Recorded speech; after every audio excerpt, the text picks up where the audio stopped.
Hello. Welcome to my channel. My name is Emmy from Emmy Evolving.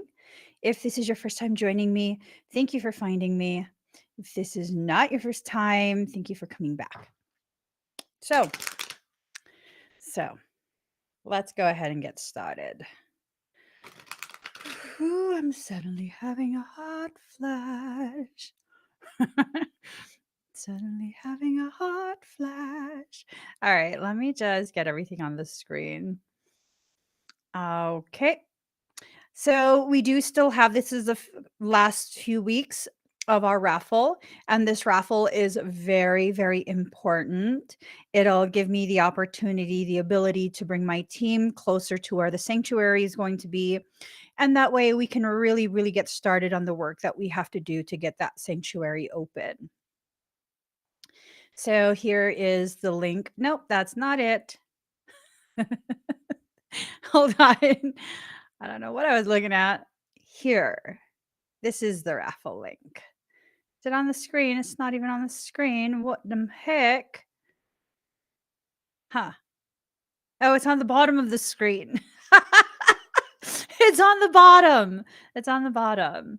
All right. We also have the Dear Emmy series. This is where you can write in and kind of just let us know your question, and I can answer your question while I'm live at some point. Yes. If you'd like to have a private session with me, simply go to soulworksynergistics.com/Emmy-services, and you can find my services there. If you would like to be part of building the sanctuary, you can go to soulworksynergistics.com/sanctuary, and that's where we're accepting donations, contributions to build our full-on campus. This is going to be a very, very amazing, amazing thing because we're trying to create an eco village, something that's self-sustaining.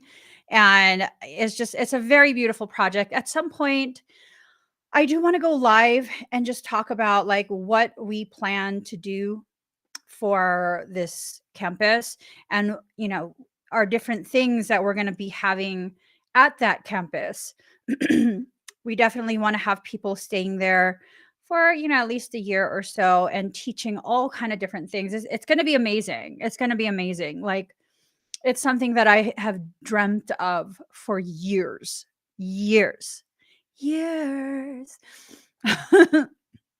Moving on to today's reading.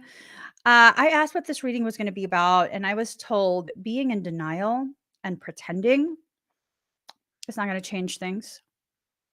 It's not going to change things. So now, oh, look at that. Ooh, past lives in reverse. This is feeling like this has to do with past life stuff. This is like karmic stuff going on. So let me just pull that down a little bit. This is about karmic stuff going on. There's a lot of different aspects of our soul journey that's coming forward lately. And these aspects are super important for you to notice. And I say this because if you don't notice what's going on, if you don't notice the repetition of lessons, circumstance, things like that, then what's going to happen is you're going to be stuck in these cycles that are causing you to continue to suffer and struggle. So you got to make sure that you pay attention. This is a period that's going to determine how intense you're going to be experiencing the next 4 years. Okay. And I keep saying that we're approaching the part of this window of opportunity. That window of opportunity is about to close. Okay. What does that mean? Well, that means that your opportunity, your chance to have an amazing 4 years, 4 years of growth and abundance. And I keep flipping all the cards. What the hell is going on? Your opportunity for growth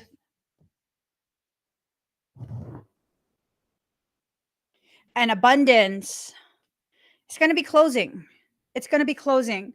And, if you don't take advantage of this period, that's on you. That's on you. You can't later be like in 2 months, like, oh, but no, no, no, I get it now. I want to try now. Too late. Too late. It's too late. I don't know what this period holds for all of us, but in the next couple weeks, we're going to be sealing in what we experience for the next couple years. Each of us. Each of us. Okay? That's up to you what you're going to experience. I don't even want to shuffle two. All right. So let's get started. All right. So this is past life stuff, right? This has to do with things that have happened in the past. This has to do with, like a rebalancing that's going on in your life. This has to do with a lot of the different things, the different lessons that have been cycling through for the past couple years. Morality. Who determined what your morals are? Where did you adopt your morals from? Did you adopt your morals from someone who has questionable morals? Because if that's who you learned from, that means your morals are questionable as well. You know what I'm saying? That means your morals are questionable, and you can't really trust yourself to see clearly. If you're always in an environment where the people in that environment see themselves as victims, it's kind of just like, no, you're going to see yourself as a victim all the time. Down to, like, for example, some people will be like, they'll go to a fast food spot, and they'll order something from drive-through, and when they get their bag, they'll be totally like, oh, they gypped me. They gypped me because they didn't fill up my fries and this and that. I'm over here like, maybe that was doing you a favor. Maybe you shouldn't have all those fries. Who knows? Just freaking, like, it's not that serious. But if you're in that type of environment where you are taught, conditioned to see everything that you don't like as a slight towards you, as like someone's trying to disrespect you, how can you say that your morality is centered in truth? Because it's not. It's not. It's put in a place where, is it moral, or is it about what you think you deserve? And what you think you deserve really is touching into the realm of entitlement. So it's a question of, are you behaving as though you are entitled to things that you're not actually entitled to? These are things that you want, and everyone wants something.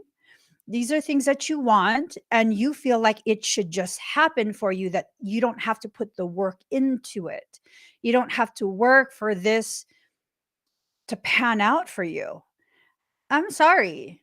You have to work for everything you get.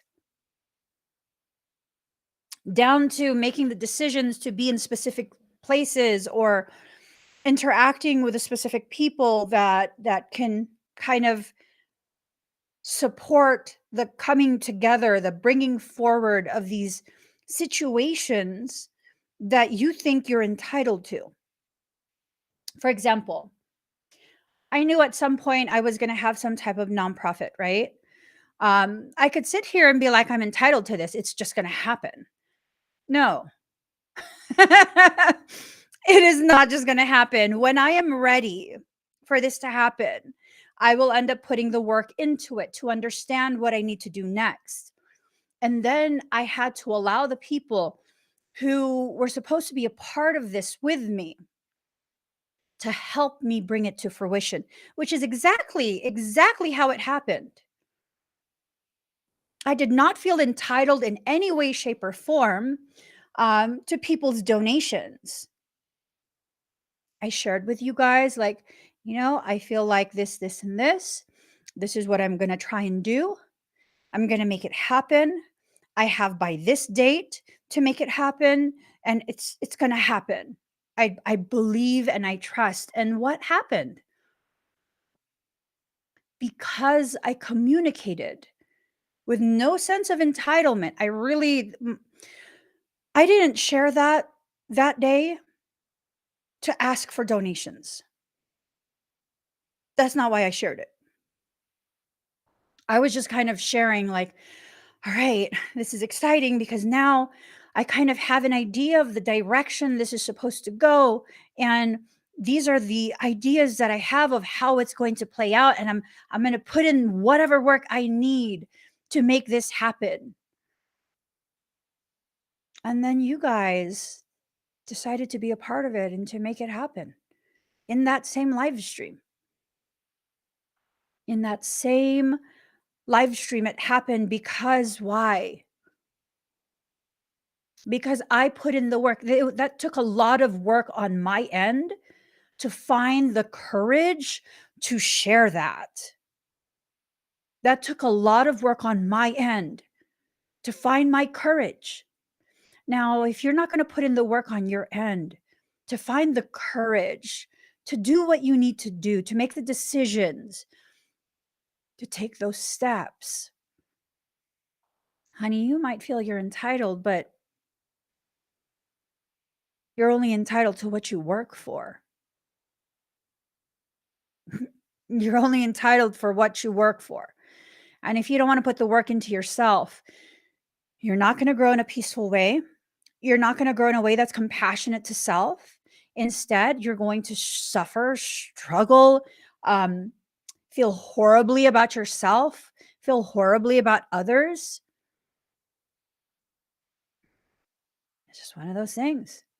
It's one of those things. You have to exit out of the places that are comfortable. I've talked about some of the really bad experiences that I've had being publicly visible on Facebook. I've talked about that openly in the past. And here's the thing, though. This is not about blaming. This is about acknowledging and taking accountability for myself and my choices. A lot of what happened then was because of the fact that I felt that I had to overgive. I take accountability for that. I own those decisions. Yes, they led me down pathways that ended up hurting my feelings, ended up making it possible for people to treat me poorly. That's still a decision that I made. And here's the thing, was that even a bad thing? No. It helped me to learn so much because I chose to learn. Instead of listening to some people who were basically trying to convince me that I was a victim, I was like, no, I'm learning something here. I'm doing something that's allowing for this to occur. I have to learn this. I have to. I have to learn this because when I get to places that are further down my path and I'm visible to more people, I can't continue to exist like this. So I have to learn this now. Now that I'm barely starting, I have to learn this. And I did because I chose to. I am not who I am right now because other people hurt me.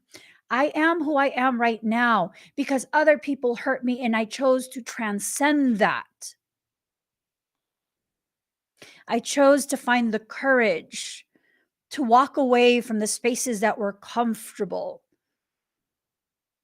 Comfortable spaces do not encourage growth. They encourage stagnation, lack of accountability. They cripple you. We got to make sure. We got to make sure we do the things that are necessary. So there's this thing that I've been doing, right? About a year ago, the gyms decided to once again enforce the mask mandate stuff. because I already have a diminished lung capacity and I have small as fuck nostrils. Putting a mask on my face is a surefire way for me to develop some kind of issue to pass out while I'm working out. And I was just like, no, fuck that. I'm not wearing a mask. And I also said, yes, I'm not coming back to the gym because they require a mask. So, no, it was not me saying, I'm not wearing a mask and making a scene at the gym. Okay. Other people pay for their membership too. So, I canceled my membership. And I really haven't been able to work out for the past year. And it sucked. We bought a home gym, but I got injured. So, this whole time, I haven't been able to work out, even though I have a home gym. Ugh. And all of my joints are destabilized. Like you guys saw in a recent live stream, I was sitting here and I dislocated my fucking finger. All of my joints are destabilized. That's why I have to work out. It's not for aesthetics. It's so I can function like a normal person. And finally, I'm just sick and tired of my body being ridiculously weak. My knees were dislocating and crazy ass shit. So what did I do? I bought this machine. I bought a machine and it does electrical stimulation of your muscle fibers. So I'd been doing that for the past, I don't know, week and a half. And it's been amazing because I'm feeling my knees stabilize. I'm feeling my joints stabilize. Um, I decided to take the plunge. This past weekend, I was like, you know what? Fuck it. I'm joining a gym. I don't give a shit. I have to join a gym. I have to. I need that equipment at a gym. I'm not spending $20,000-$30,000 for a home gym. Are you fucking kidding me? And then I'm going to move again? I don't think so. So I was like, I need to join a gym. So I did. And yesterday I went to go work out for the first time. And I was expecting myself to get injured. I was expecting myself to not be able to hang with even a very, very light load. And I was worried. I'm gonna be honest, I was worried, like, "Fuck, I'm gonna fuck myself up again. Oh my god." I'm finally not really too much in pain, so and I know if I work out, I'm not gonna be able to half-ass it, like, I'm gonna push myself, but I'm gonna trust myself right now. I'm gonna trust myself. I've learned already. Being injured for 8 months, I've fucking learned. I learned. I tore my ligament.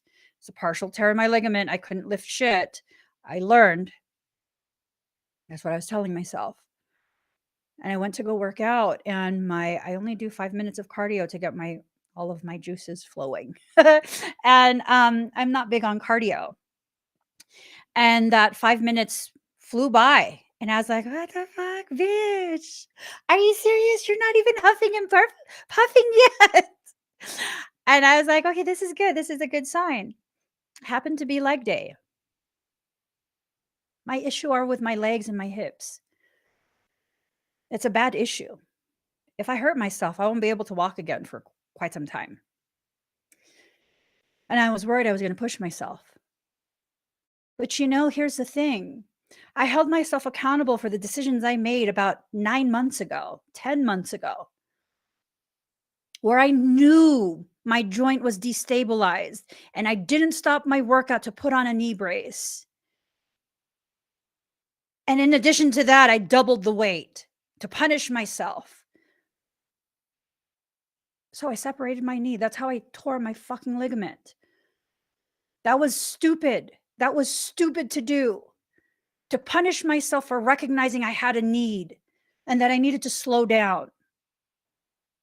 And I wasn't trying to impress no one because I was working out at home by myself. So clearly, inside me still exists these programs that punish me for recognizing my needs and wanting to honor those needs.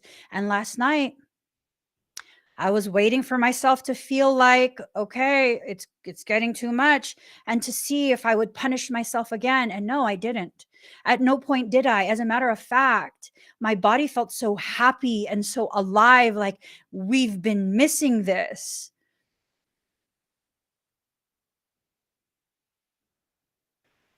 I thought I would lift less than 10,000 pounds. On a leg day, that's not shit. Less than 10,000 pounds, that's nothing. I lifted over 20,000 pounds in an hour. My knees feel great. My hips feel great. I woke up not sore at all. Why? Because I did it the right way this time. I made sure to do that muscle stimulation before I went to the gym. I rehabbed my knees. And yeah, it didn't seem like I was doing much because really they're just electrodes. I have it on a very low setting. Very, very low setting. This thing goes into the triple digits. I left it at a 10. I was barely in the double digits. And that's the thing for many of us. We think we can jump into something triple digits, and then we wonder why we crash and burn, why we fail. And I'm over here like, can we do a little bit heavier? Let's try one. So we did one a little bit heavier. Like, oh, that feels good. That feels good. We're going to do like 14 more, okay? And I'm talking to myself at the gym. We're going to just do 14 more and then we're going to assess. And next thing you know, I was doing sets of 20 at 135 pounds instead of 20 pounds. I have very atrophied muscles in my inner thighs. I'm over here, started at 20. I'm like, this does not feel like anything. Okay, let's pop it up to 80. Maybe that will challenge me. And if it hurts too much, the first one, we'll bring it back down. We'll bring it back down. I did 20 something at 80. And I was like, well, that feels so good. and I was like, okay, next set, let's like 135. And I did 135. I was like, oh girl, do it up to 30. Go up to 30. And I did. And I did. And then I was going to do another set. And I was like, you know what? No, you can feel it already. That muscle's done. You can push it and injure yourself, but you already know that muscle's done. It's done what it needed to do. Let it rest, move to another machine. And I did. This is about listening to what you need, assessing. What does your body need? What does your mind need? Does your body and your mind have the same idea of what you can accomplish in that moment? My mind, y'all, when I stopped working out, one workout, I'm lifting over 120,000 fucking pounds. Little ass me. That's the height of my workout. I was leg pressing 505 pounds on that sled. That's my workout. So 100 something, but that's bullshit weight to me. But that's my mind talking. Where's my body at? My body's like, no, 130 is good. 130 is good. I mean, we're not exhausted. It's not burning and hurting like that. But I feel the activation, and that's all we want. To feel the muscle waking back up. When was the last time you did something that made you wake back up? To feel alive, to be flushed with that life force once again. And that's kind of what we're needing to do in these next couple weeks. That window's starting to close. I don't know if you guys can feel it. Like what you could have felt a couple weeks back as we can accomplish so much, that like the world is our oyster. We're going to get things done. No, that's starting to close. You don't feel that so much anymore. Now you're like, you know what? I better do stuff. I might run out of time, because you're going to run out of time. And it's up to you. Again, it's up to you how you want to take this period, because if you're going to do things that are not aligned between the mind, where your mind thinks you can go and where your actual body can go, that misalignment is going to mess you up. In business sense, where your mind believes you can go versus where your finances can take you because of the amount of investment that's necessary for what you need to do. I mean, that kind of needs to be aligned, right? That kind of needs to be aligned. And that's the thing. I've shared this before. I saw the RV we lived in recently. Oh. Ugh. It was one of these things where mixed bag of emotions. Very, very mixed bag because it's like, ugh, it's such a humble space, very humble. And I started everything I'm doing now in that humble space with a $30 investment in a prepaid cell phone. It wasn't some fancy phone. It was a prepaid cell phone that happened to be able to, and I started my company in a parking lot, stuck in a parking lot. I was homeless. I became a CEO as a homeless woman with a $30 investment. The phone was free. That's how basic it was. When your desire and your destiny are aligned, it doesn't take much investment. It really, really doesn't. It doesn't take too much investment outside of the bare basics and all of you. It doesn't take much. And you can't be stopped either. You can't be stopped. You'll keep going and going and going, not because you have to prove something, but because your heart is on fire to get this done. So get it done. Show yourself what it is that you're trying to show yourself. The master in reverse. We're not trying to master anything. We're trying to experience. So many of us have been convinced by these spiritual gurus who I don't even care if I'm abrasive right now. I think they're idiots. A large portion of them, I think they're idiots. I think they're ego centered and they need you to believe that they're intelligent and yada, yada, yada, so that they can feel superior. What makes you superior?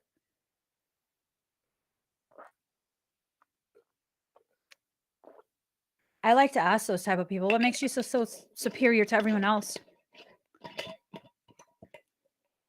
Because really, unless you are aware of my live streams in real life, if you were to meet me and you didn't know anything about me and what I do for work, you would either um, never hear me talk outside of hi, and that's it, or B, think that I am just a stay-at-home mom. Yeah, because I'm a stay-at-home mom. Because I'm a stay-at-home mom. And so you'd never hear me talking about any of the stuff that I talk about on live streams. I'm not interested in a following. What makes me so potent? Because you see me and you see yourself. You see the potential that's hidden inside you existing outside of you. And why do you see that? Because you and I are the same. We are the same. We both have insecurities and we both have strengths. We both have a purpose and a full life to live, but are a little bit scared of how we're going to do that. Are we going to fail? Are we going to succeed? How will people receive this? We are one and the same. We might have different purposes and we might have different paths to get to that purpose, but we are literally one and the same. I'm not interested in being on a pedestal. That's some bullshit. If I'm going to be on a pedestal, it better be a pedestal big enough for all of us to fit. But I mean, I don't even want that. I want us on the ground floor, feeling the earth, grounding our insecurities into the earth, letting it go, making moves, even in the presence of your fear, not in spite of it, but in the presence of it. I'm afraid and I'm going to do it anyways. So I can show myself I can still accomplish things while afraid. That's exactly what I did. That's exactly what I've been living since 2016 when I first started being publicly visible. That is exactly what I did. I showed up afraid. I spoke with a tremble in my voice.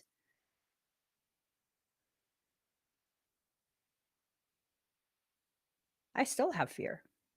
And what?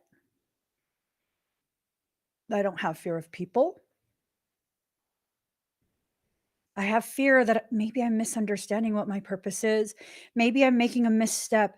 Maybe I'm going to disappoint someone in that misstep.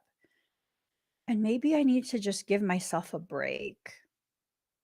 Maybe I need to just stop trying to be a master of a life that's still unfolding. You only ever master your life after it's done unfolding. You know what happens when it's done unfolding? You take your last breath and you move on to the next life. So in this life, we don't have to master anything. We don't even have to master our response. Michael is reminding me of this. I had posted something years ago, and I guess it was a potent type of thought. And someone, I don't think I know who this person is, they were like, oh, that's beautiful. That's powerful. Now imagine if you can master that response and have it for every situation. I'm not here to master that. I'm not here to be some automated response. I'm here to fully immerse myself in the situation, in the experience, to truly feel the full flow of motion and emotion as my life transports me from one situation to the next. I don't need to master anything. What I need to do is be fully present and continue to learn. To master something is to cease to exist with purpose. Because now you're kind of just like, well, I did it all. I did it all. So if life is like a school and you finish the last lesson in school, you don't get to stay in that school. You have to leave the school and go to a different school. Do you see how that works? And these people who are trying to convince you that they're so much better than you because they've mastered things. Oh, so basically you're here at this school because you already know the lesson, but you continue to choose to fail the class. Got it. Thank you. Thank you for telling me that. Thank you for helping me to understand. And that's kind of how I see a lot of these people who are self-proclaimed spiritual leaders. A true spiritual leader. I'm quoting Michael. I don't know what he's going to say. So, a true spiritual leader is someone who leads because people choose to follow, not because they've anointed themselves as such. That was good. That was good. Okay. A true spiritual leader is someone who leads not because they've appointed themselves as a leader. Okay. They're not some anointed one. No, the people outside of them witness them and choose to follow them because they have integrity, because of who they are, not because they speak a good game. It's a beautiful thing to understand. That's a beautiful thing to kind of come to terms with, that maybe you are your own leader. Guidance in reverse. You don't need to be guided by someone outside of you. You just don't. This is basically what I'm leading up to in this conversation, is that guide yourself. Listen to your internal feelings, that gut instinct. Listen to it, feel it. Let that be your guidance, and everything outside of you, including my readings, y'all. I should not be the word of God for y'all. I really, really shouldn't. I have all these things that I'm still working through within myself. You should not listen to me blindly. I say that to you guys pretty regularly.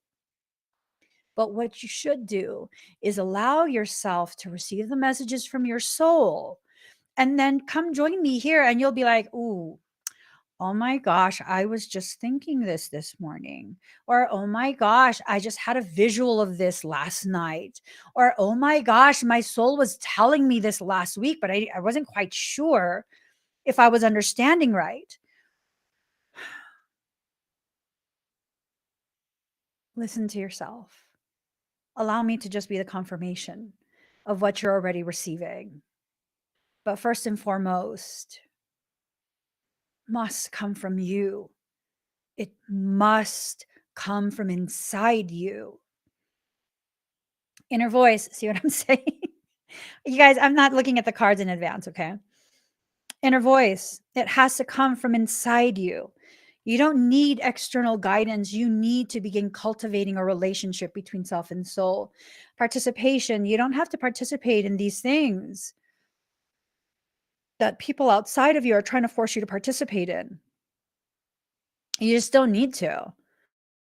Well, I mean, like, what would I do then? Anything but what you don't want to do.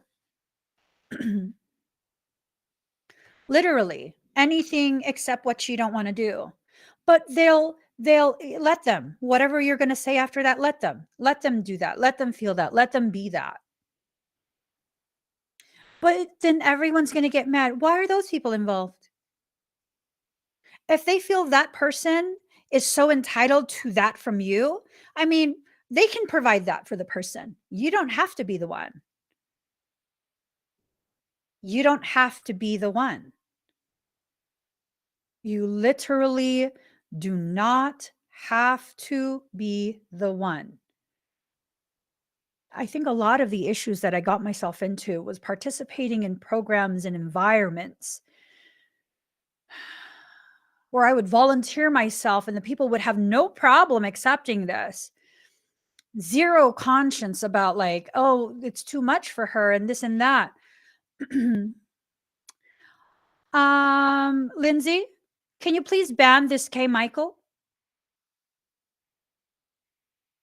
on Facebook? I think a lot of the things that we participate in are things that take from us, you know?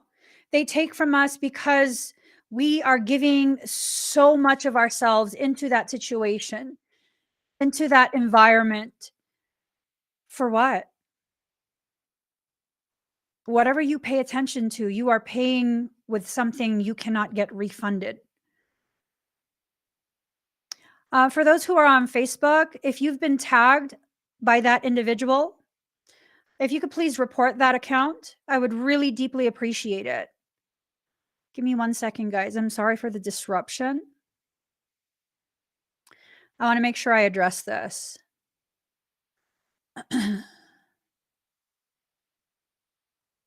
Let me report every single last one. You're about to get your account taken away. Report all of it.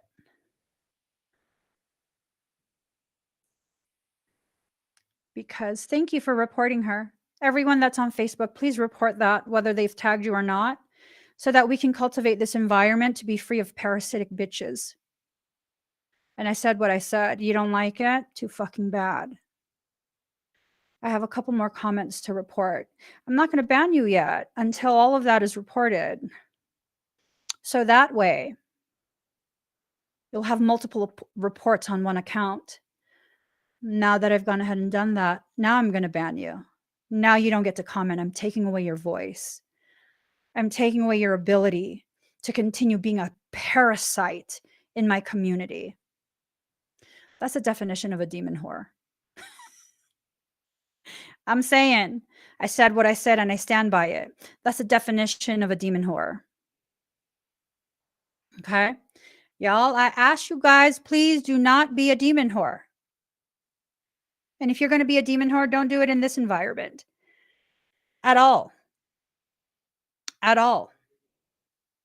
This is a space where I will always go out of my way to ensure that I cultivate this space so that it remains as sacred as it is on whatever platform I'm on. It doesn't matter. Whatever platform I'm on, I will always be this ferocious in my cultivation of my space. And I don't care how desperate you are to get clients. If these people want to go to you, they absolutely can.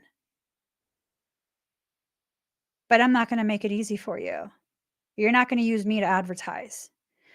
And I will say it's my professional opinion. You got some massive fucking demons. That's why I feel so riled up right now. I only ever get this riled up when people have that much demonic energy. Here's the thing, I'm not a demon slayer. I'm a demon trainer. You want to continue to stay in this space? I will train you real good like my pet. And I will teach you the commands of sit and shut the fuck up.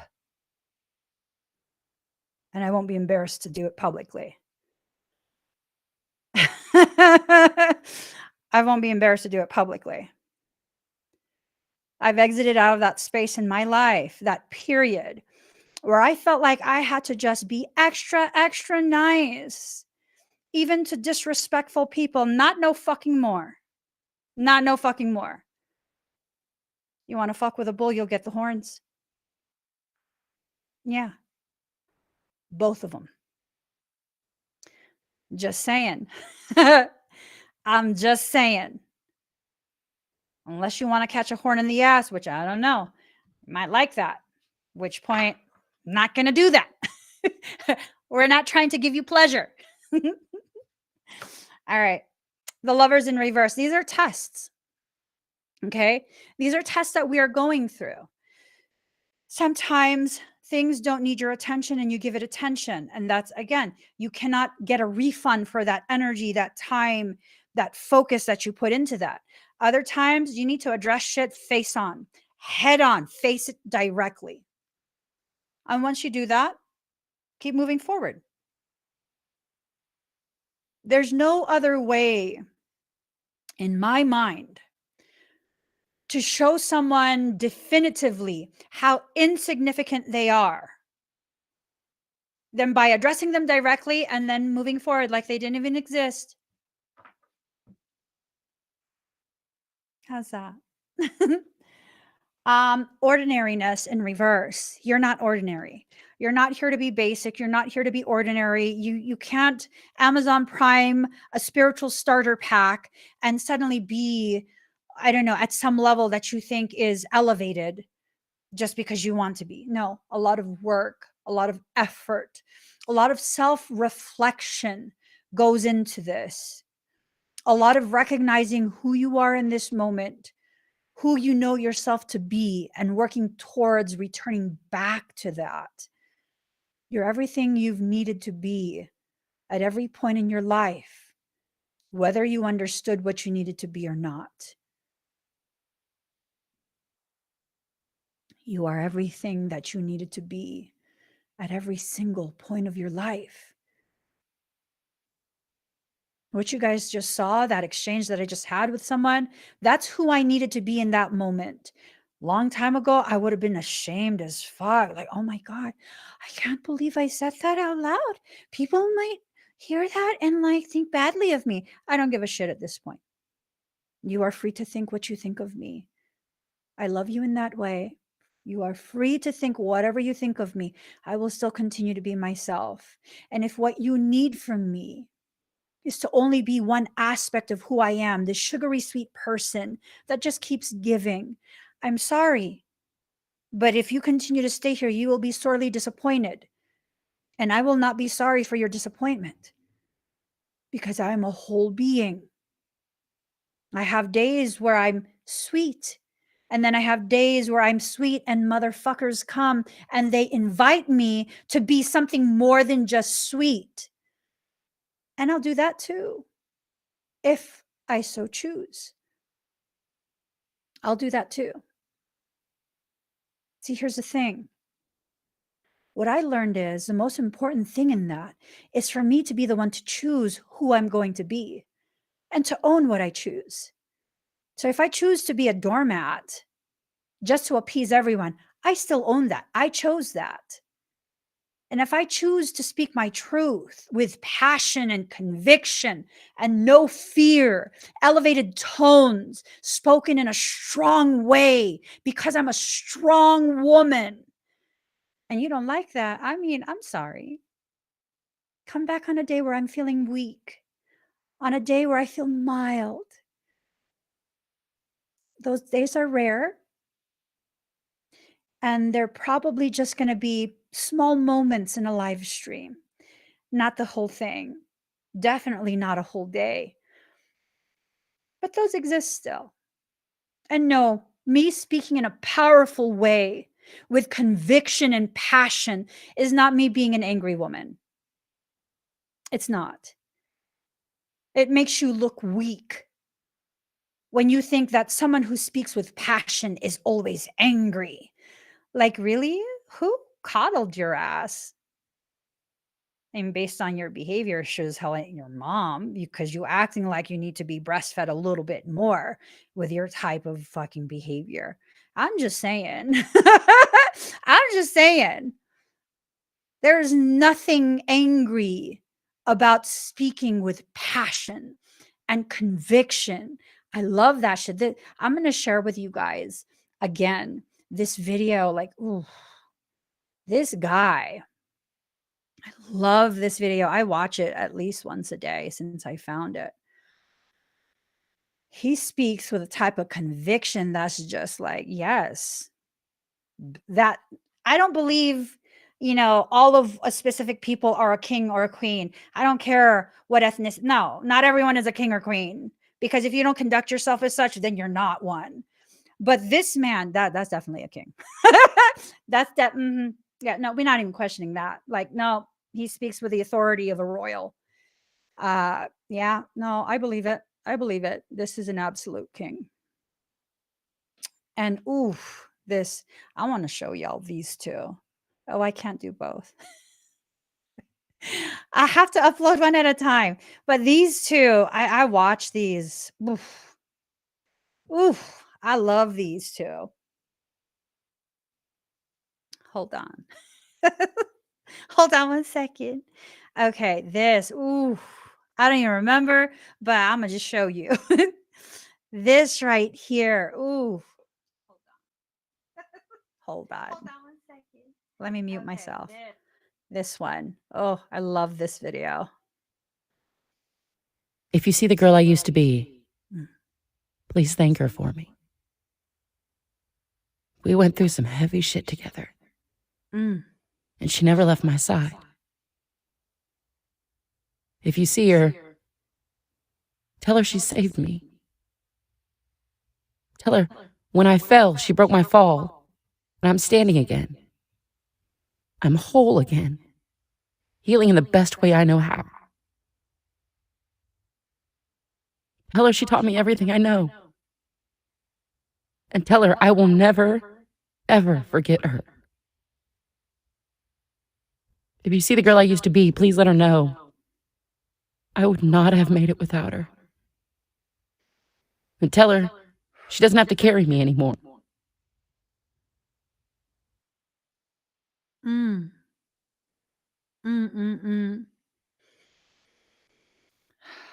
That's a phoenix rising. That right there is a phoenix on the rise, having just completed the burning of her life as she once lived it. Woo! I love that video. And then this one. This one. I feel like these two are two halves of the same me. And I can be both. I have the right to be both, to exist as both, to exist as a woman that's been fractured by life and still refuses to harden herself, and as this masculine energy that has no fucking apologies. When I was young, they called me hard-headed. Later, they would call me determined and focused. When I was gaming as a kid, I would cry. They would say I was emotional and a crybaby. Later, they would say I was passionate. When everybody was play fighting as churn, I fought for real. They said I was violent with violent tendencies. Later, they said I demanded respect. I have never based how I operate off anybody's perspective of me. I'm only ever the greatest version of who I am, and I've yet to meet who I'm gonna be. My mama would tell me, be careful out there. I'm worried about you. I said, Mama, worry about them. My father was a simple man. My father would tell me, 5 years into me owning a studio that I operate, he asked me, "Do you got a job yet?" He regularly asked me this because my father was a hardworking man, a simple man. I never was offended by anything he ever said because I knew he didn't know what I was capable of. My son would read novels. This is at 6, 7 years old. He would read novels. My father would say, "Why you got that boy reading them books?" I was never offended by it because my father was not a great reader. I love the people that don't understand me. The people that want to understand me, I give the information. And the people that think less of me make me no difference. Stay powerful, know who you are, learn and prepare for who you're going to be, and don't forget that absolutely anybody can get it. Mm. Mm-mm-mm. See, people who are accustomed to living in a state of weakness, they'll see that and they'll be like, oh my God, he's so angry. I see that and I'm like, that's fucking passion. That is passion applied. That is passion burning through his veins, and he will never apologize for being powerful in his existence. I see that and I'm like, that's a powerful ass motherfucker. I see that and I see a reflection of myself. These people will see you in the way they need to see you. That's how they choose to see you based on who they are in that moment. Other humans will always juxtaposition themselves with you so they can get a better idea of who they are and their perception of themselves. And sometimes in their effort to do this, they will vilify you. They'll accuse you of being angry. They'll accuse you of being the reason the world is the way it is. One day that will be a true statement. I'm telling you right now. One day these accusations of my mindset being the reason the way the world is, it will be true because I will bring change. And that's not something anyone can stop. Hell, I couldn't stop it. Now that I'm flowing with it, nations and their leaders can't stop it either. When you live your life with a conviction and passion, it's very hard to contradict that. It's very hard to successfully convince you that you're not living right. You know how many people told me I wasn't living right? You know, people still come on live streams every once in a while trying to tell me about the gospel and Yeshua. Please. Motherfucker, please. You mean the Nazarene Essene? You mean the religion that was created after his murder? Because if you're truly a follower of the Christ, you would actually live by his words, not the Bible, not the interpretation done by his followers, but the words that he spoke himself. He was a classically trained, he was raised as a Nazarene Essene. I'm saying, if you don't know the gravity of that, the Essenes believed that flora, herbs, could cure the body, that a misaligned mind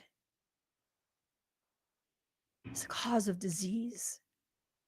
And that when you let the lesser thoughts of a lesser person be accepted into your mind, your logic, your heart, your truth, the acceptance of something lesser than what you are makes you less than what you are.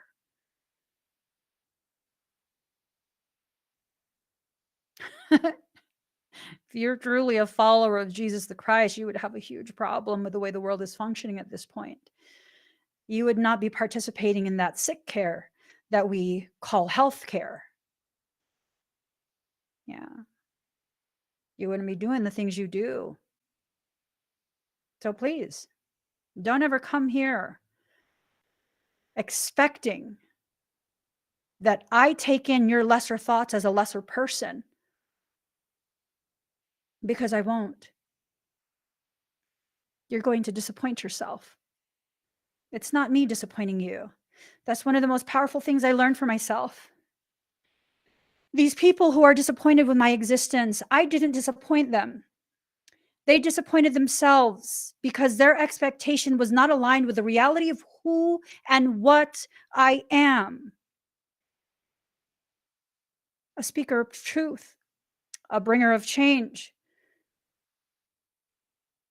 I can't be anything outside of what I actually am. A speaker of truth, a bringer of change. And if you want me to apologize for being who I am, you're going to disappoint yourself further. Because although you don't understand it yet, I won't punish you and withhold the change I come to bring, because I know that's the very change you actually need in order to exit out of these cycles of slavery within yourself.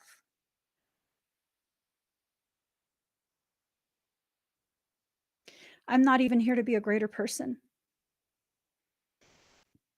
I'm here in the process of learning the greatness that I already am. And for me to be a great person has nothing to do with minimizing or diminishing anyone else. It has everything to do with me finally accepting even the smallest morsels of myself, little by little, crumb by crumb. That's all I'm here to do. And for some, that's like this huge thing. And it's like, why is it a huge thing? It's just me figuring myself out and accepting myself as I am. You are the source of everything you will go through. From the decisions you make to the decisions you choose to allow other people to make for you. You are the source of everything you will ever go through in this life. One of my kids has a very, very sensitive health, right? They're very sensitive to foods. Like you have to handle his food in a specific way because of cross-contamination. You cannot. That will devastate his health for weeks on end. And so we brought home some uncured pasture-raised bacon, right? Some just ridiculously expensive bacon that we thought, oh, maybe he can try it. Maybe he can try it and we can expand some of his menu. And he told us later, because that messed him up. His belly has not been right for the past week. He tried a little bit and then he was like, I don't want any more. And I'm like, that's fine. You don't have to force yourself, just see how it makes you feel. I don't think it's compatible with you if you're telling me you don't want any more. He tells us later on his stomach is really upset. He already knew. He already had a feeling. He had this feeling that it was going to hurt his stomach. And so what did I say to him? Remember that feeling and always listen to it. If you feel that again about a new food, don't eat it. Don't eat it. No matter if it's me telling you it's okay, if it's your dad telling you it doesn't matter. If you feel that feeling again, remember that feeling always. You have to trust your body. Your body is telling you, no, don't put that inside me. And that's the thing. We learn from experience, but our experiences are based in our decisions. So at the end of it, your growth or lack thereof, you are the source of it. There will be people who will be brought into your life to initiate these lessons, to cultivate the change. You are always going to be the source of that, regardless of who's brought into your life or removed from it. The dream. I wonder if this dream card is more in reference to our masculine and our feminine aspects coming back together. You have to let go in order to develop that awareness. You have to. You have to let go in order to develop the level of awareness that's necessary to exist at a higher plane of existence, a higher dimensional consciousness. A lot of the things you will be told, especially by those who classify themselves as spiritual leaders, is bullshit. So if you guys take a look at me, do you see me as someone who is, somewhat aware, um, has done some work for myself, and so I've developed as an individual that my personal power over myself and my life stems from my development of myself in my life? Do you see me as someone who, you could count on my opinions to be something that can help guide you out of your own life circumstance? However you see me, I'm still just me. However you see me, I'm still just me. That's not how I see myself. I see myself as a person who sometimes will struggle through my life lessons, and other times I will simply flow with it. But I don't know why I'm flowing with it, but I will. I'll just flow with it. And there are times where I'm more calm and other times where I'm more anxiety filled. Yesterday, I was looking at some of my life, right? I was talking with someone important to me, and we were talking about TMJ. I used to have really bad TMJ, and it would be times where my jaw would become so inflamed, the joint, that it would push my jaw out of alignment, and I couldn't. My mouth would be stuck. Like I couldn't open or close it, or I couldn't close it all the way. I couldn't chew anything, just things like that. It was bad. It was bad. And I look at it and I'm like, that all started when I began to think for myself and I began to talk back, talk back to family, talk back to my parents. Like, no, really exercising my voice in an environment that kept trying to shut me up. And mind you guys, I don't talk much in real life. I don't talk much in real life because I was programmed to be quiet. And the things that needed to be said and my fear of actually speaking, it would freeze my jaw at times. And looking back at this, it's kind of like, man, I didn't realize how much I've grown. I don't even know at what point I stopped having TMJ. Maybe it happened at the point where I began to just freely speak and stop being afraid of how people will receive me, if my tone is soft enough for other people. I don't get TMJ anymore. I don't grind my teeth anymore. There's been times where I've ground my teeth so loud that it sounds like metal on metal because I have fillings. And that's the sound that woke me up.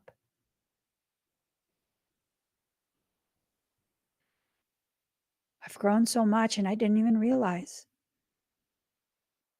I've became such a different person and I didn't even realize. And it's this thing of, but did I really become a different person? A different person than I used to be. Well, how am I different? I'm more of who I actually am. That's a beautiful thing. And now I don't need to hold that tension in my body, in my jaws, in my muscles, in my bones. I don't have to. Because now I exist as a testament to who I am. And this is for any to witness. I'm no longer afraid of who sees me in my most organic state, my most vulnerable spaces. I'm not afraid. I used to be afraid because I used to think that if you see me in a space of vulnerability, that will encourage you to attack me. And now I'm like, I wish a motherfucker would. I wish a motherfucker actually would try. Because not only am I not afraid of you when I'm balanced, I'm extra not afraid of you when I'm vulnerable and soft. I'm extra not afraid. And maybe that's what we need to do, is get ourselves to the point of letting go so that we can develop the awareness, right? Develop that awareness of who you actually are. Shine in reverse. Dulling your shine is not going to make these people more comfortable. What they want is for you to not exist. So if that's the case, I don't give a fuck what you want. God didn't care what you wanted because it allowed me to exist anyway. So I don't need to give a fuck what you want. You don't want me to exist, take it up with God. Well, no, I mean, that's not what I'm saying. No, that's what you're saying. No, that's not what I was saying. Oh, what you mean is you don't want me to exist as I am. You're okay with me existing so long it's by your terms, right? Oh, fuck you anyways. I still don't give a shit. Take it up with God. Patience. Have patience with yourself and with your process. Sometimes our process to become polished requires that we don't shine for a little bit. It requires us to be cut over and over and over and ground down, ground down, ground down. See, everybody wants to be a diamond, but nobody wants to go through the process to become one.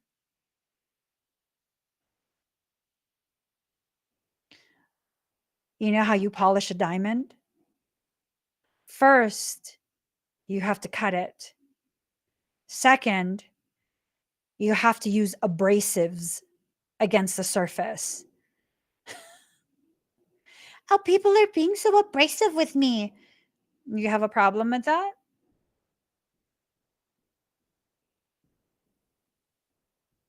You have a problem with your process of growth? Do you know how many people had to rub me the wrong way for me to finally be free to shine? Do you know how much friction existed in my life for me to be polished so that I could shine more brilliantly? I'm just saying. I'm just saying. It's one of those things. You either want it or you don't. You can't say, I want it, but only on my terms, because your terms are your place of comfort. And your place of comfort is what's kept you stuck in a life that you're unhappy with. That doesn't make you a bad person. It makes you unhappy. Learn the difference. You don't have to fake happiness so that you're a good person.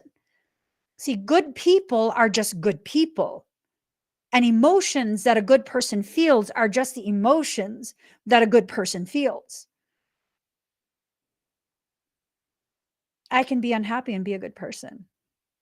I can be happy and be a bad person. Those are not, they're not like strictly tied to one type of person. So you have to allow yourself to feel the full feelings, okay? Whatever the feelings are, feel them. Allow them to show you what you need to see. Worlds within worlds. So this part of you that has been existing and you haven't been allowing it to come forward,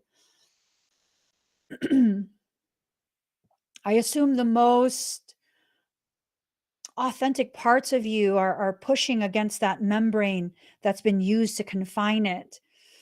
You got to let that out. You got to let that come forward. See, limitless in reverse. This is you limiting yourself, limiting your life. This is you not allowing.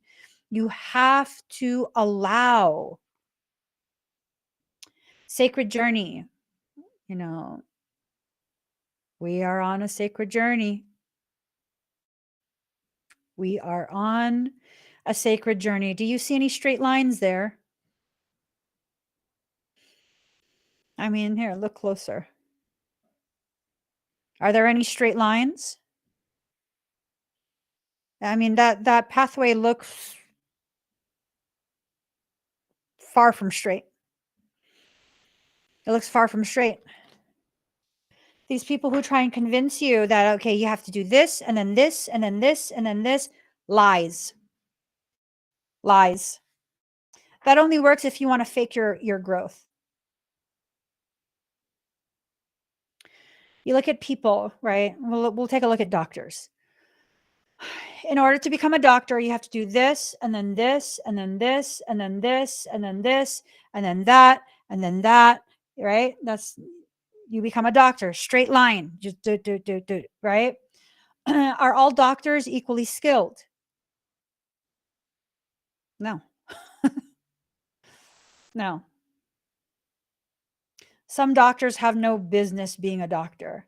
Some other doctors, they have a God complex. If you want to be God, let me be Sophia. Let me be the wisdom that will put you back in your fucking place.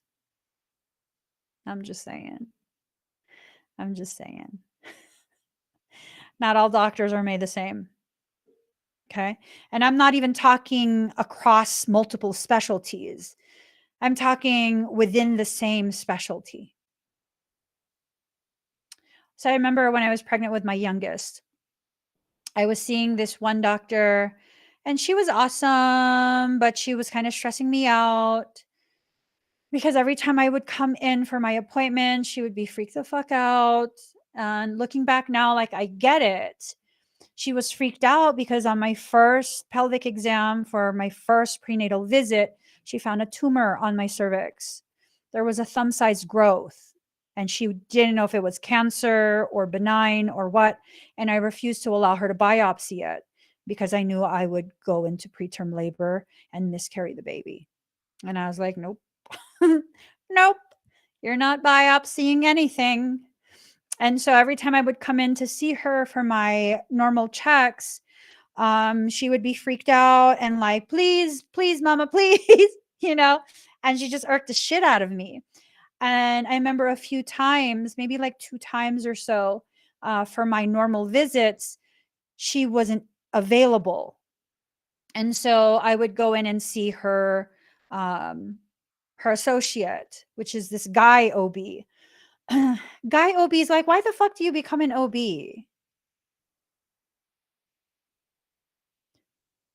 I'm just saying. So anyways, I go and see the guy OB and he's just like very cut and dry. It's like, well, you don't want to biopsy, so we're not going to biopsy. And he just does my appointments. He's not tripping, nothing.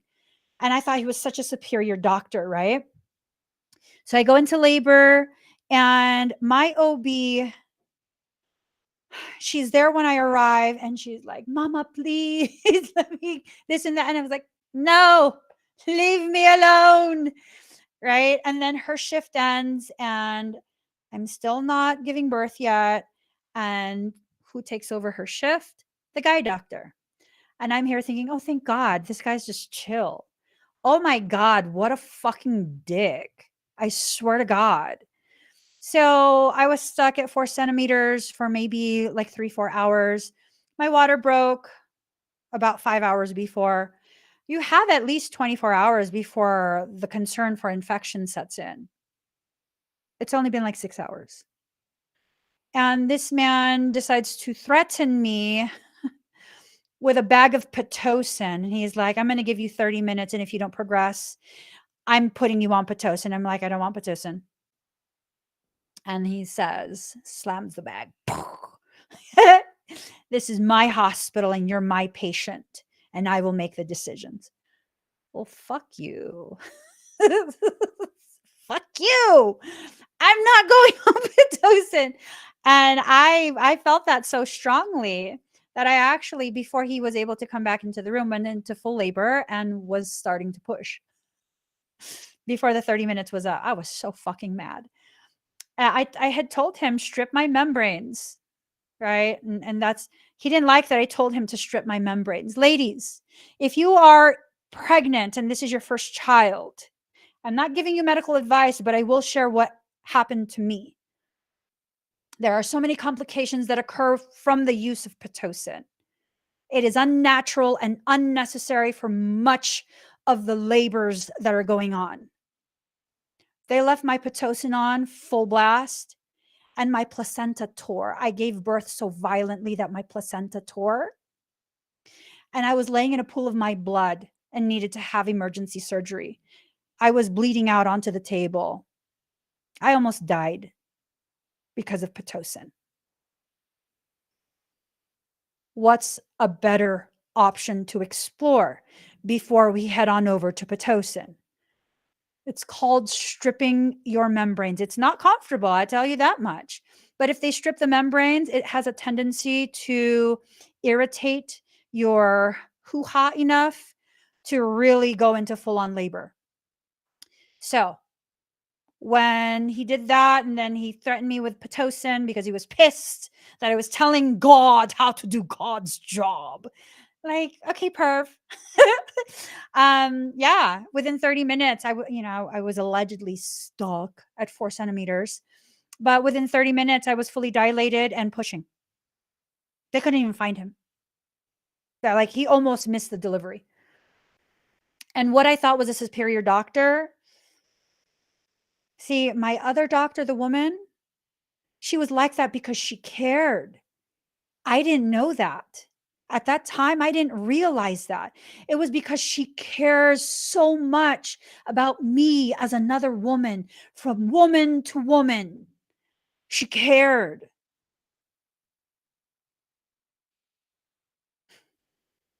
This guy doesn't even have a vagina. He's never going to give birth.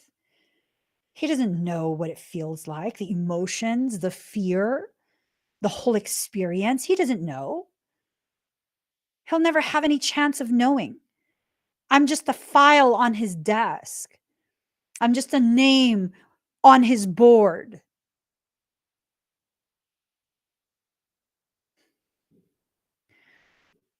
We need to understand some of these spiritual leaders are just like this male doctor. And you know what he did? The most disrespectful thing ever. On my birth plan, which was submitted, notarized, and submitted to the hospital before my birth, I requested that unless there was a medical necessity, that my child's umbilical cord is not to be clamped until it is done pulsating, because my child's stem cells need to go into my child. You guys didn't know this, did you? They're supposed to wait until after the cord stops pulsating, because you have tremendous amounts of stem cells that go from the placenta into the baby to help with repairing any injuries that are caused by birth. There was no need. He clamped the cord very, very low so that it would seem like he didn't do it. He did that. He cut the cord instead of my husband, just to be a dick. Just to be a dick. My child needed those stem cells. He needed them. And he didn't receive them. Why? Because this guy thought he was God. And he didn't like the fact that I challenged him, that I knew what to ask for, that I knew because of my patient rights, you cannot force on me medically unnecessary procedures. And that Pitocin is not necessary. It's not necessary. Because I told them flat out, my mom is a PICU nurse or NICU nurse. She's been a NICU nurse for over 30 years. I have at least 24 hours after the bag ruptures before there's any credible concern for infection. I'm not doing the Pitocin. He didn't like that. He didn't like that. There will be spiritual teachers who don't like that you have some idea of whatever. I'm not saying be a know-it-all. I'm saying if I've had X amount of children already, I have a lot of kids. This was my last one. I know what the Pitocin does to my body, and it's never anything good. It's literally never anything good.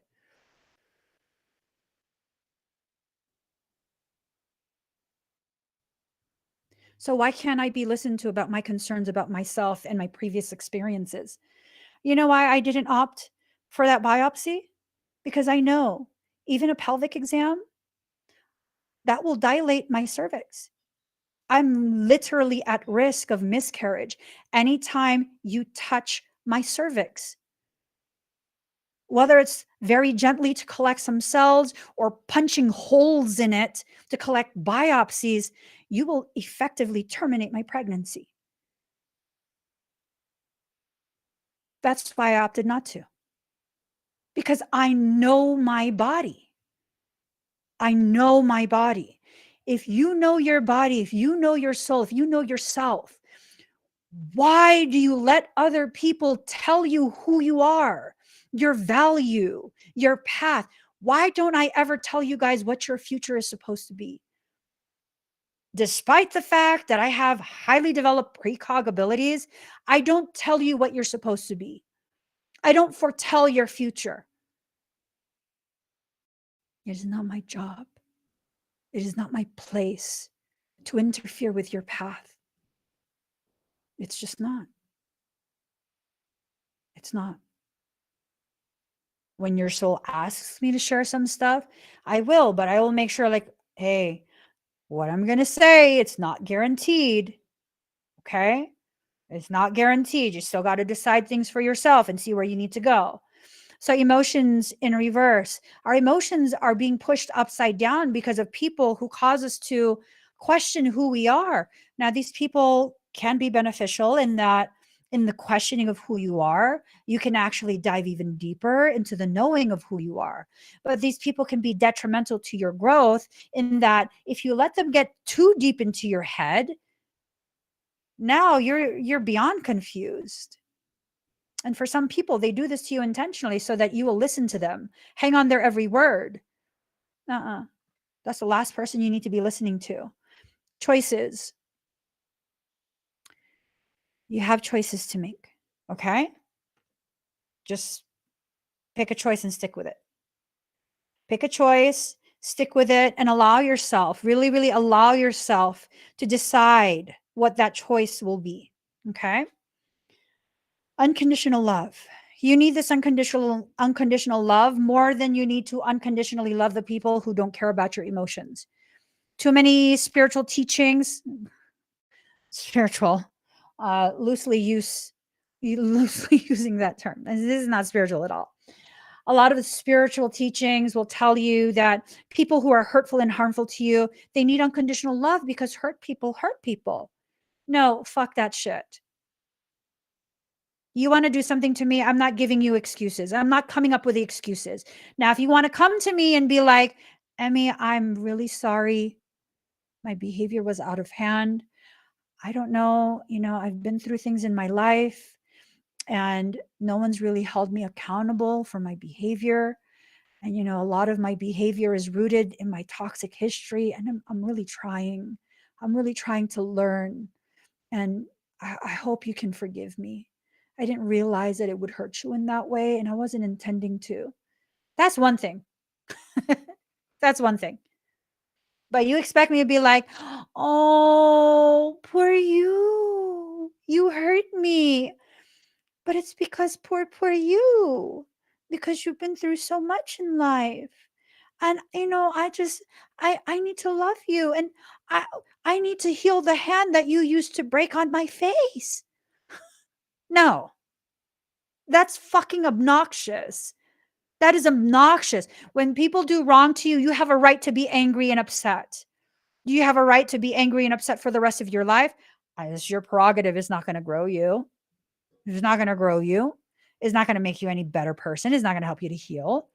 That's your choice, though. If someone hurts me, I can be angry. And then I can learn from that anger. That anger can be the impetus that triggers, initiates, catalyzes my growth. And the reason that does that for me is because I'm not just angry at the person. I become angry at myself of like, how did I allow this to happen? Like, what the hell did I just do? Why did I let this person into my life? And then I start to grow. The questions that need to be asked need to be asked. Self-worth in reverse. See, I'm telling you, there's someone in your environment that's causing you to be upside down in your emotions, causing you to be upside down in your sense of self-worth, just all kind of shit, yo. Hope. You know what? I'm done with hope. I'm done with faith. I'm done with hope. It's time for us to exit out of the toddlerhood of our soul and enter into the adulthood. How do we do that? By going through the process to ripen our hope and our faith into a knowing. I know whatever's happening right now is teaching me something, so I need to pay attention and learn so that I don't repeat this again. It had to happen the first time so that I can be aware to the degree that it's making me aware. Do I need to repeat it again? Fuck no, I don't. Well, that's a lie. Yes, hell, I do if I didn't learn the first time it happened. If I didn't stop and assess from a place of neutrality, right? So, tower moment, the devil, shit. This is interesting in the Magician.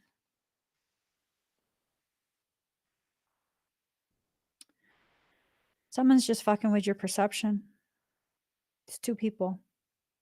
Two people trying to keep you enslaved. Look at this. The devil, the tower card, like things are popping off. Did someone try and tell you that you need to give a person another chance? That you need to work it out? That you're being ridiculous in your expectations of sovereignty and autonomy? I'm just saying.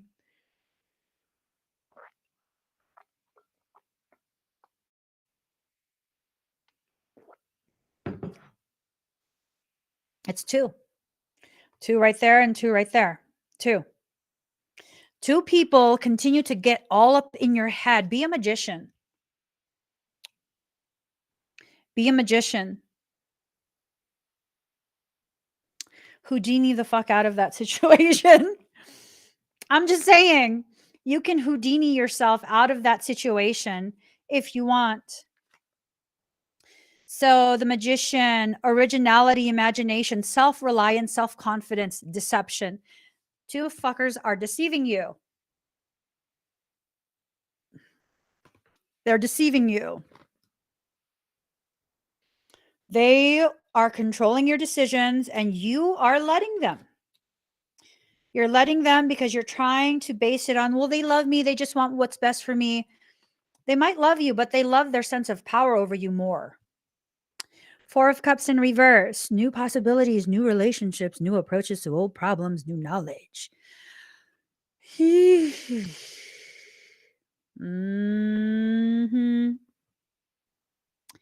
Lisa says, so it goes back to you will always repeat what you don't repair, even if it takes lifetimes. Yes, absolutely. Yep. That's exactly what it means. Not as punishment, but to finish the lesson. So, Page of Coins. Ooh, deep concentration and application, scholarship, reflection, desire for new ideas, a do-gooder, a bearer of news. So, whoever this magician is, they want change and they're realizing like, damn, did I get myself into this again? Yeah, you did. You absolutely did. You got yourself back into that again. At some point, you're going to realize you have to stop listening to these two fucking idiotas. I'm just saying. You keep listening to their advice and they keep landing you back in the same situation. I don't know.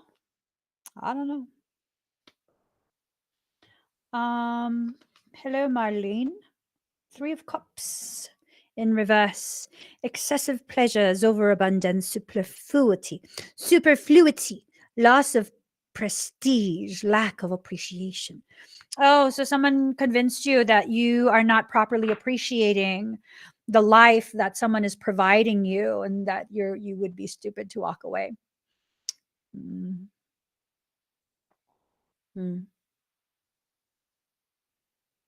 That's an asshole-ish thing to tell you. I'm serious. And see, people see the material things that you're given, this luxurious lifestyle, right? They don't see the way you're treated when no one's looking. Yeah, that's the last person you need to listen to. If they like it so much, they can go ahead and get in the relationship with this sugar daddy, sugar mama. They can do that. They can do that and put up with it. Did you know That narcissist, I'm gonna sit crisscross applesauce now. Did you know? I'm serious. Did you know that narcissists, a large portion of the narcissists that I am familiar with, they lavish all of these material gifts on their target because they want everyone else to see how good of a person they are, how generous, how wealthy, right? But behind closed doors, I mean, yo. um, so if y'all don't know, I was raised by a narcissist. My very first car was a Mercedes-Benz 560 SL convertible. I didn't ask for that car.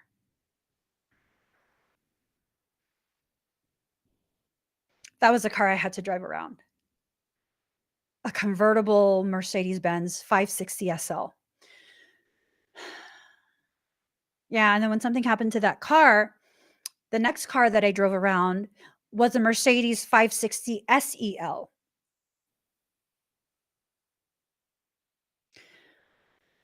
And people said I was a spoiled brat because I wasn't appreciating this life that I've been given. But you know, behind closed doors, I'm Cinderella without a ball. I was the maid. Yeah. Yeah. No one cleaned anything except for me. I was not allowed to go to the library for school stuff. I was not allowed to stay after school. None of that. I had to come straight home or I'd be in trouble. And the one time I stayed after school for student government stuff, that's literally, I wasn't sneaking around. That's literally why I stayed after school and I let them know. And then my best friend's mother took us to McDonald's down the street and she said we could walk back to school. When we walked back to school, my dad was waiting there and he was letting me know he's going to slap me in front of everybody. And I was like, you know, well, do you want to go drive back to where everyone is so that they can see you slap me? Because that's your point, right?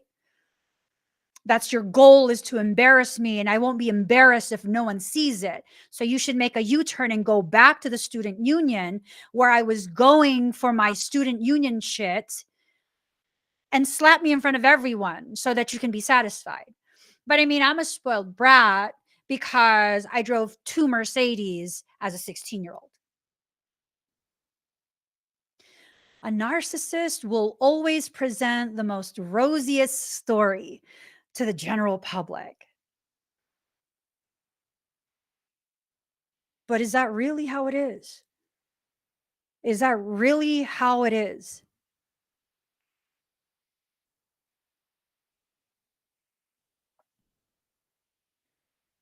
And you're listening to people who have no idea. They have no idea because you don't really tell them what's wrong. Because if you tell them what's wrong, then they're going to be stressed out. Maybe they deserve to be stressed out. Maybe it's time for them to know what you endure because they keep telling you to endure it. I'm just saying. I'm just saying. You know, people are so convinced that they have to protect the very people who treat them the poorest. I don't care anymore. I don't care.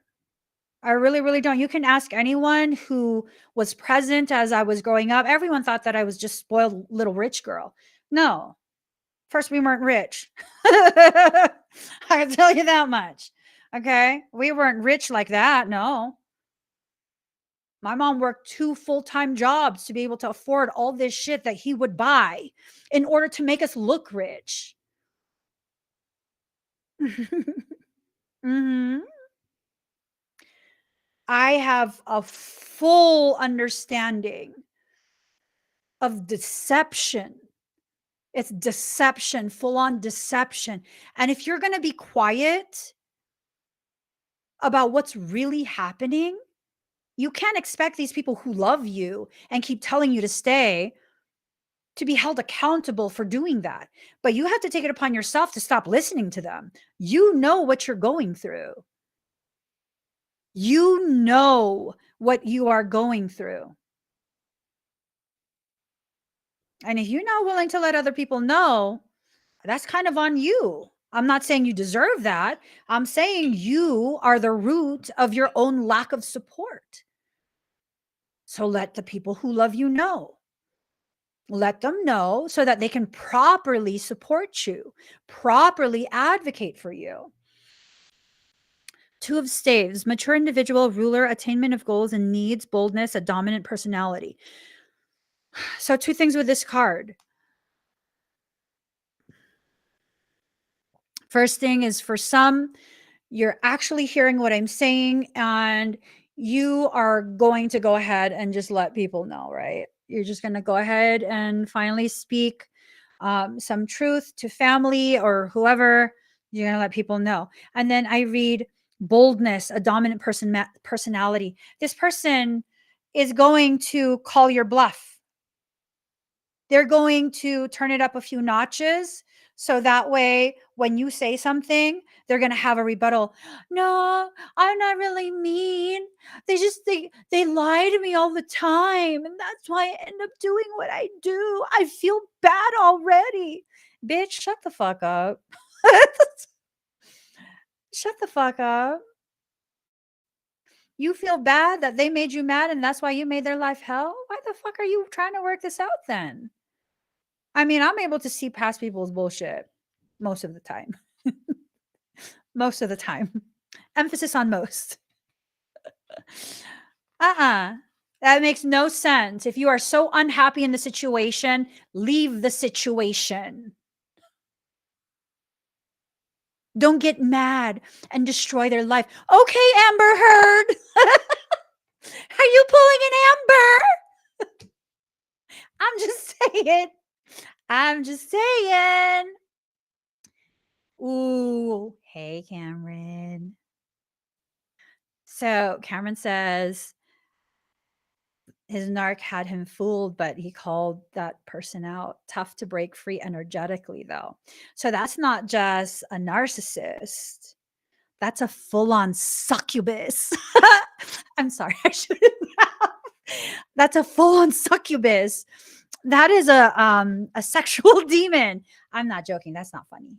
You know what I'm saying? That's a full-on sexual demon. Y'all need to know the difference. Sexual demons, they really draw you in.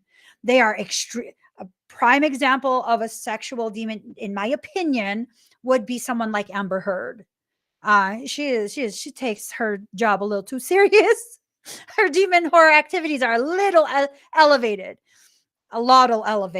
but I'm just saying sexual demons are they're hard to detach from. So 9 of Swords, miscarriage, anxiety over a loved one, worry and despair. Y'all, they make you worry. They're like, these threats of they're going to be in harm's way if you don't come home, if you do this, if you...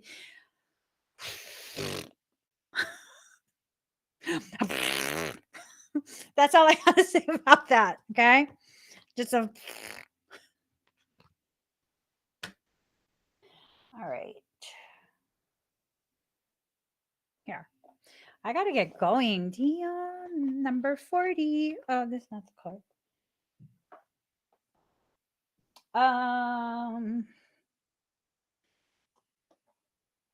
Here it is. All right, number 40.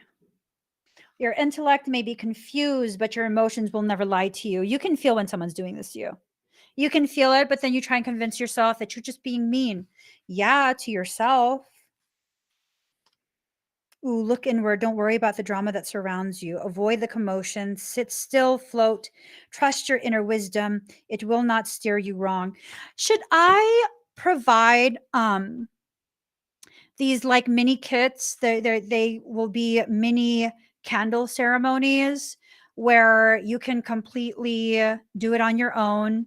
So it's not like you have to wait for a session with me, and it's not going to be the cost of a session with me, where you can do your own little black magic revocation on your own and be rid of that succubus incubus energy. Would that be something you guys like? Because I can actually create certain types of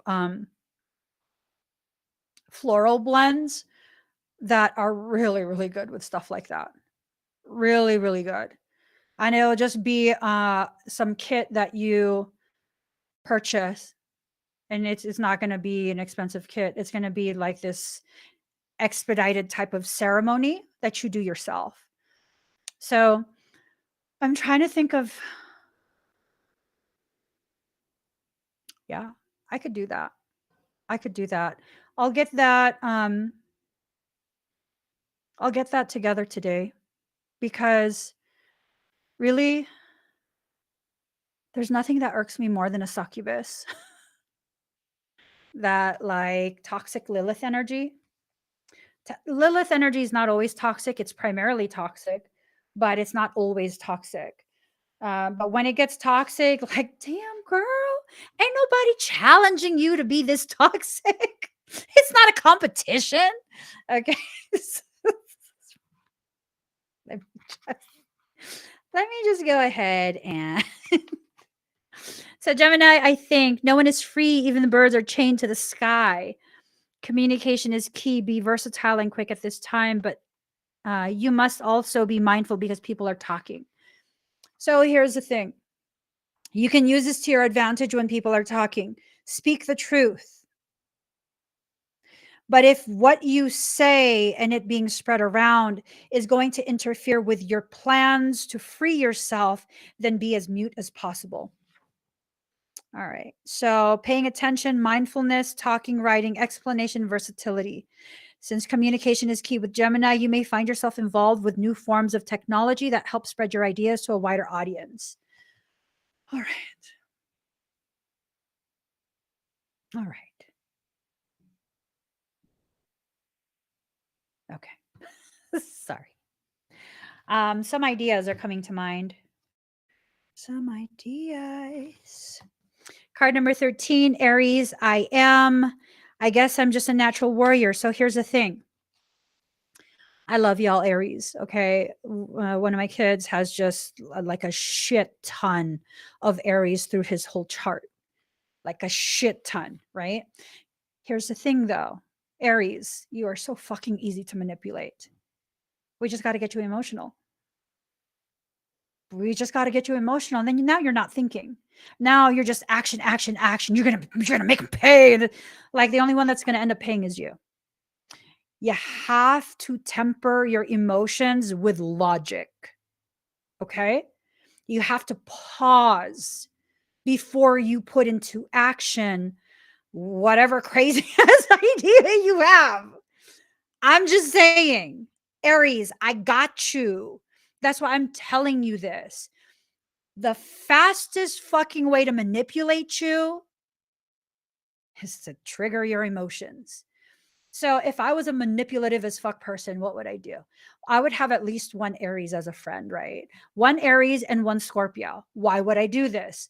Well, I would vent to the Aries and Scorpio. The Scorpio would come up with some fucking diabolical plan, and then the Aries will carry it out.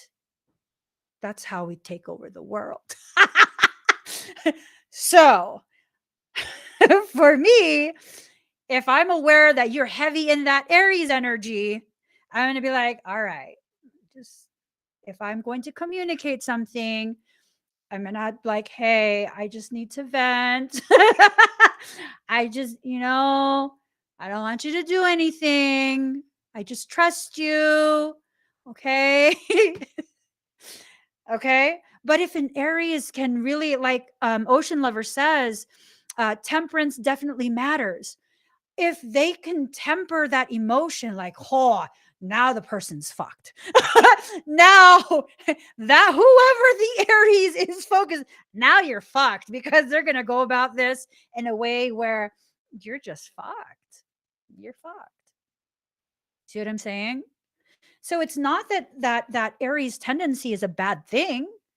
It's not. but know where you can be exploited and be used as a weapon. Don't let that shit, like, no. I'm sure, like, Ocean Lover says that she's an Aries rising, right? I'm sure that if I had gone to her and be like, hey, this, and this, oh my God, she'd be like, okay, girl. Okay, girl.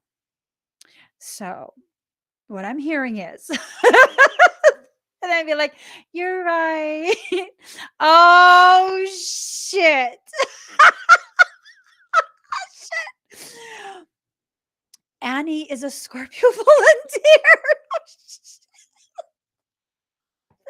gonna be amazing. Okay, girl. I am going ahead and I am selecting secondary BFFs. We have Ocean Lover and Annie in the front. Who else would like to be a part of my gang? Oh my God, no gangs. No gangs. No gangs. Oh, bullshit. Teresa isn't. Oh, wait. I mean, LOL, yes. I agree, Sochi. I agree. But Teresa is Aries, Pisces, and Scorpio. Okay, we're about efficiency. All we need is Teresa. I'm just saying. All we need is Teresa. Because she got the Scorpio hatching up plans, the Aries is willing to do it, and the Pisces will take that shit to a whole nother blood feud level. All we need is Teresa. You're now our king and our queen. You're the entire royal court. Holy shit. I'm just saying. And if you tell me that you're a Pisces cusp, Pisces Aquarius cusp, I'll be like, damn, you can be our president and CEO as well. No, I'm just joking. Y'all, don't pick on people, but don't let people pick on you. That's what I'm trying to get at.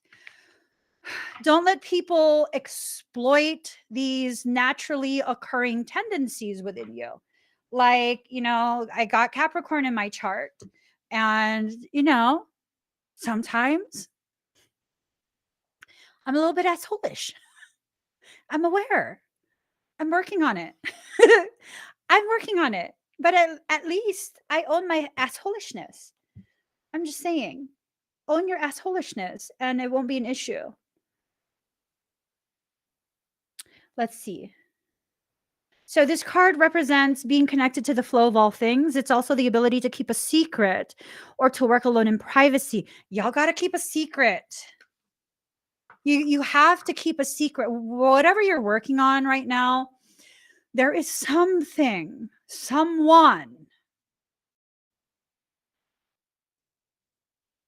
they're keeping tabs on you and they're not wanting you to succeed in whatever it is you're planning.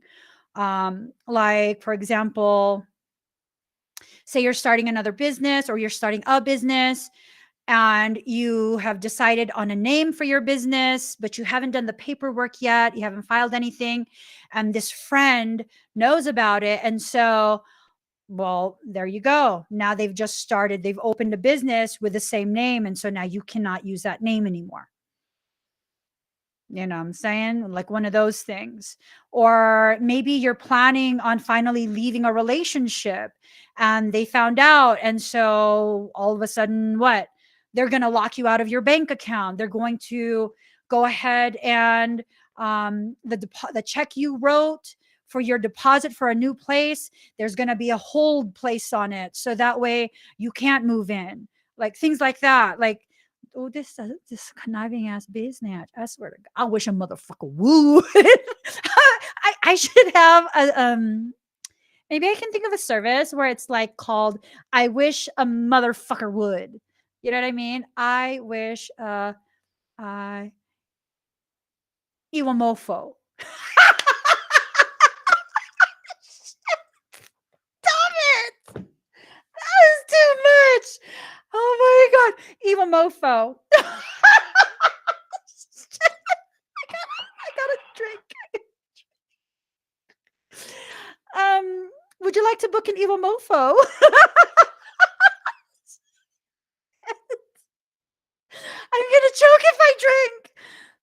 Don't drink anything. You're gonna choke.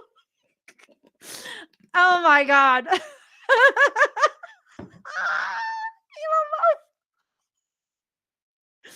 Okay, okay. Ooh. Okay, I gotta go. My session's gonna start. I don't know. People be fucking tripping. They're tripping. People are tripping. I'm just saying, people are tripping. I will get together. I will get together like a little kit for you guys to use. Maybe that's what the kit will be. I don't think I can do a session because then that would be my origin story of how I became a Dark Lord. Like he will mofo. Oh my god. I don't want to be a Dark Lord. I can't do that as a session. I will bind the shit out of you. I'm be like, I'm gonna curse you and you. I don't want to be a Dark Lord though. So maybe we could just do like a revocation kit. We're gonna call it the Iwamofo. Look for that on my website. I gotta write this down.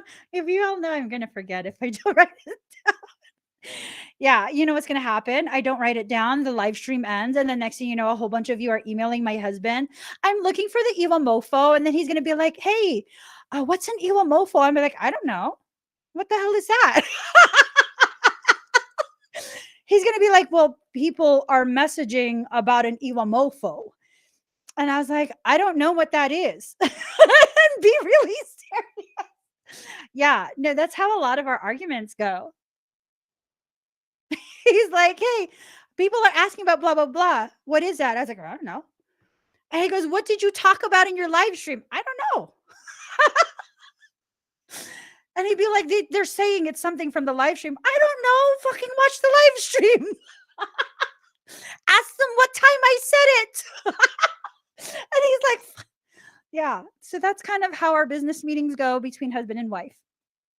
So he wants me to say it again, the Iwamofo. IWA Mofo. Ooh, IWA Tavor X95. Ooh, that's gonna be popping. I'm just saying. Oh shit. So IWA X95, the Tavor, that's a bullpup. I'm just saying. That's what I use. What's up, Daddy? Iwa. Not evil. Iwa. IWA. Eva Beach. I'm saying he's bringing it ratchet, yo. He said, oh, Eva Beach. Y'all are making the pigeon come out of him. It's Dakine, baby. It's Dakine. Okay, I better go. And I'm just messing around. I got 5 minutes to get myself straight with God before I start my session. Y'all give this video a thumbs up. If you haven't already subscribed, please do subscribe. Turn on that notification bell. I promise to get that listing up by this evening. But it's going to be limited quantities. What's up? Coffee time. I need 5 minutes to get straight with God. Now it's 4 minutes. Really? You're cutting into my God time. Into my God time. Okay? 4 minutes. I gotta go.